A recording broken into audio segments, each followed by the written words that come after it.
if your teenager plays sports, there's a good chance he or she could get injured. Head injuries are the most severe and have doubled in the last 10 years, but many injuries can be prevented.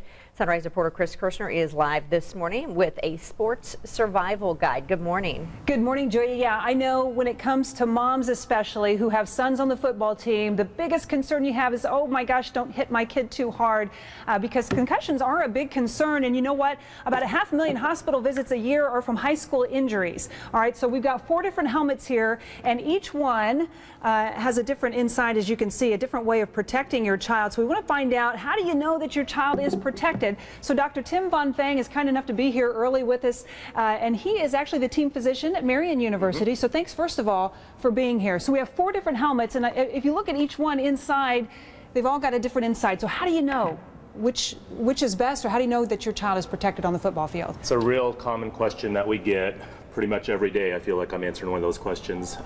What I usually tell parents is that the best thing is that the helmet should fit right for your child, and the child should feel confident that it fits. There's a lot of research right now on helmet designs and preventing concussions, and hopefully someday that research will lead to better developments. But right now, the best thing we know is if the helmet feels good for the child, then that's probably the best one for them. So not too light, not too heavy, and just a good fit. All right, so we talk about that, you know, the number of concussions have doubled over the last 10 years.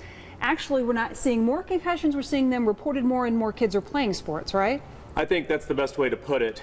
Concussion reporting is much different these days than it was even when I started my career, and much different than certainly 15, 20 years ago. So head injuries we see quite a bit in the office, but as far as are there really more concussions happening, I don't know that we can definitively answer that. We certainly see them more, and I think the care and protocols around them are much better than they were before. And for parents watching, it's so important that if your child gets hit in the head, get it checked out by somebody who knows how to deal in concussions, and make sure that it's reported, right? Absolutely. And you know, I think I'd be remiss to not mention ourselves, as well as the athletic trainers who are out on the field, out at the practices, all the games. They're the ones on the front lines for this, and we rely on them a lot to help us with this care. And you know, the concussion should be reported, or the injury should be reported to the athletic trainer, but certainly once there's concern for a head injury, bringing them in to someone who's experienced in concussion care, I think is the most important thing. All right, Dr. Tim Von Fang, thank you so much. So make sure that that helmet fits and fits well. That's the most important thing. All right, and coming up, guys, we're going to talk a little bit about hydration. You know, it's been so hot lately, and even though they start cooling off, we want to make sure that they're well hydrated, and that's a big part of it as well. So we'll talk about that in a little bit.